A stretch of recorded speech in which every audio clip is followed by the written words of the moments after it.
아토피를 소아 아토피, 성인 아토피로 나누는 이유가 있나요? 소아 아토피와 성인 아토피가 그 소아일 때 생기느냐, 성인일 때 생기느냐에 따라 다르고 약간 양상이 다르기는 한데 소아 아토피 같은 경우는 태어나서부터 아토피를 가지고 있는 경우가 대부분이고요. 두피나 얼굴부터 시작해가지고 목이나 팔이나 무릎 뒤에 접히는 부분으로 이렇게 아토피가 번져나가다가 온몸으로 번져나가는 그런 형태로 아토피가 발전되는 경우가 많고, 성인이 돼서까지 아토피가 치료가 안 되고 계속 아토피가 있으면 성인 아토피라고 되는 거고요. 그 다음에 원래 아토피가 없었는데 성인이 돼서 생활하다가 어떤 생활 습관이 잘못됐다든지 피부 면역력이 떨어지거나 본인의 면역 체계가 교란이 오면서 아토피가 생기게 되면 그걸 성인 아토피라고 합니다. 온탕욕으로 전신욕이 아닌 반신욕으로 하라고 하는 이유가 있을까요? 사실은 온탕욕이라는 말 자체는 전신욕입니다. 전신욕을 온탕욕이라고 하는 거고, 반신욕은 배꼽 아래까지 이렇게 물에 담그는 것을 반신욕이라고 하는데요. 병에 따라서 온탕욕이 좋은 병도 있고 반신욕이 좋은 것도 있습니다. 그래서 건선이라든지 아토피 등은 전신을 담그는 온탕욕이 좋고요. 상체 쪽에 염증이 심하다든지 특히 얼굴이나 두피 쪽이 뻘겋고 염증이 심한 경우는 온탕욕으로 해서 전신을 물에 담그게 되면 열이 얼굴 쪽이나 상체 쪽으로 올라오면서 피부 질환이 더 심해지는 경우가 있기 때문에 그런 경우는 상체를 시원하게 하면서 배꼽까지만 담그는 반신욕이 더 좋습니다. 땀내는 방법으로 온탕욕 말고 사우나 혹은 운동도 괜찮을까요? 네, 당연히 괜찮고요. 근데 피부 질환에는 온탕욕이 더 좋습니다. 왜냐하면 온탕욕을 해주면은 열이 전달이 되면서 땀이 골고루 온몸에서 나기 때문에 온탕욕이 훨씬 더 좋고요. 운동으로 땀 내는 것도 좋은 방법인데, 이제 운동으로 땀을 낼 때는 그 피부 질환이 있는 부위에 충분하게 땀이 날 때까지 운동을 하셔야 됩니다. 축구같이 열심히 40분을 뛰든지 정말 힘들게 해야지 온몸에서 땀이 나기 때문에 힘들죠. 운동으로 땀을 내는 게 힘들어서 피부 질환을 치료하는 데 있어서는 온탕욕으로 땀을 내는 게 훨씬 시간도 짧고 효과적이라고 볼 수 있습니다. 사우나도 좋습니다. 근데 이제 사우나는 단점이, 온탕욕은 집에서도 혼자서 이렇게 온탕욕을 할 수 있는데 사우나는 이제 사우나에 가야 되니까 그래서 좀 힘든 부분이 있고, 사실은 사우나도 온탕욕만큼 좋은 그 땀을 내는 배동요법을 하기에는 사우나도 되게 좋은 방법입니다. 감염성 피부염이나 진물이 날 때 온탕욕을 하지 말라고 하셨는데 다른 관리법으로 어떤 게 있을까요? 일단 감염성 질환이 있을 때는 열을 가하면 안 좋아요.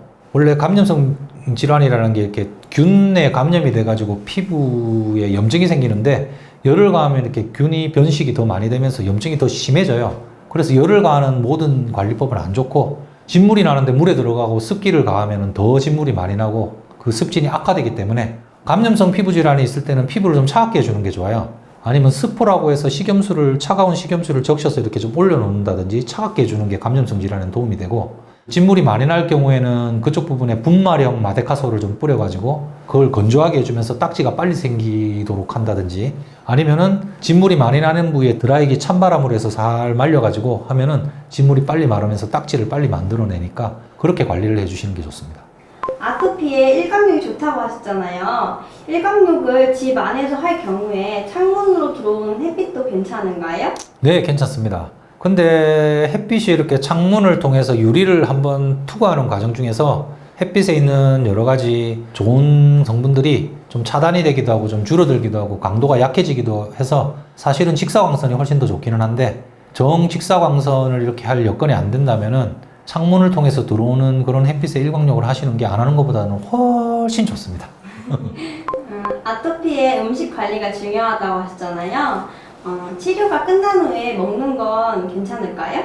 네, 아토피 치료가 끝나고 당분간은 이전에 아토피를 악화시켰던 음식이라든지 본인의 체질에 맞지 않는 음식들은 당분간은 조심하는 게 좋습니다.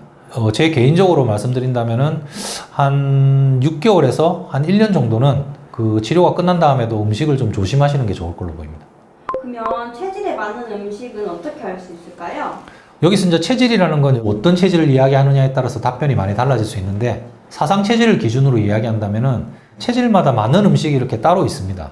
그래서 체질에 맞는 음식은 본인의 체질을 먼저 알아야 되고요. 그 체질을 알기 위해서는 전문 한의사한테 가서 꼭 진맥이라든지 여러 가지 검사를 받아가지고 본인의 체질을 판별하는 게 더 중요하다.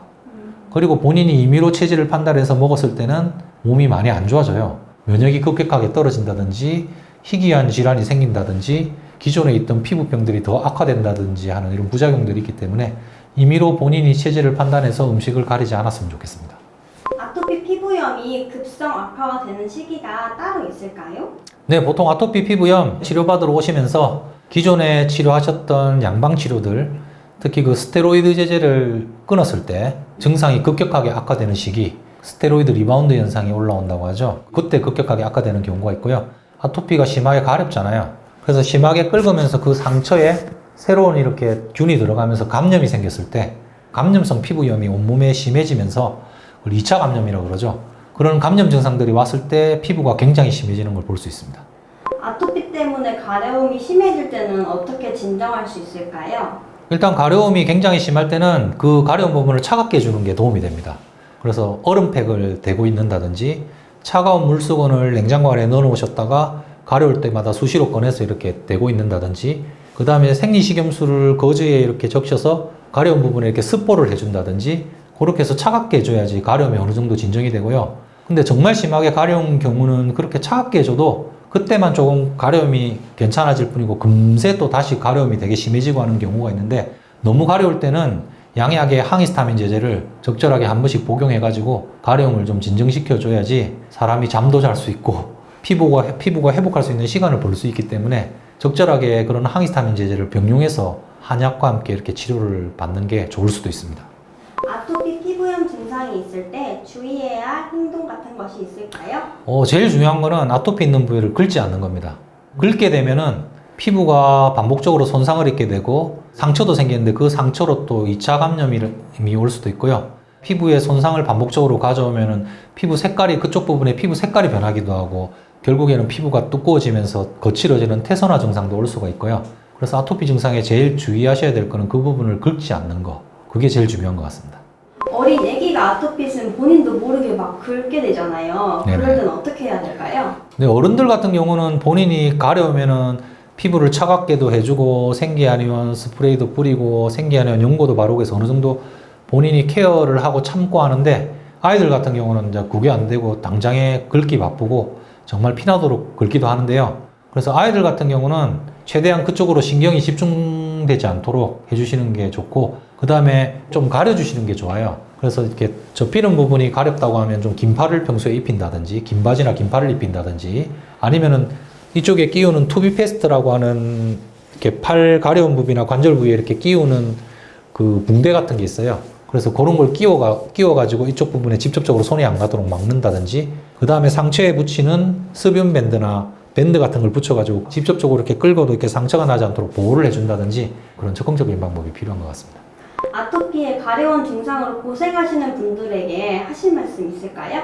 아토피에 있어서 가려움은 정말 힘든 증상이고 가려움이 제일 마지막까지 아토피 상처도 났고 피부도 색깔도 돌아오고 하더라도 가려움은 끝까지 남아서 그 사람을 많이 괴롭히는 경우가 많은데 그래서 사실은 가려운 거는 정말 끝까지 같이 가지고 가야 될 질환이고 하지만 포기하지 않고 제대로 된 아토피 치료를 꾸준하게 하시다 보면은 가려움이 점차 줄어들면서 아토피가 치료가 되기 때문에 인내를 가지고 제대로 된 치료 방법을 잘 찾아서 꾸준하게 치료를 받으시고 힘내시라고 전해드리고 싶습니다.